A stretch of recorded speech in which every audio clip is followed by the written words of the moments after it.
You ask Tiger to solve. This deals with linear equations with one unknown. The final result is x equals -5. Let's solve it step by step. Simplify the expression. Expand the parentheses. Multiply the coefficients. Simplify the arithmetic. Group like terms. Combine like terms. Group all constants on the right side of the equation. Subtract 5 from both sides. Simplify the arithmetic.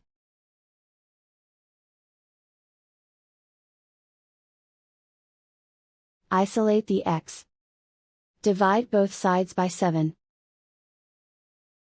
Simplify the fraction.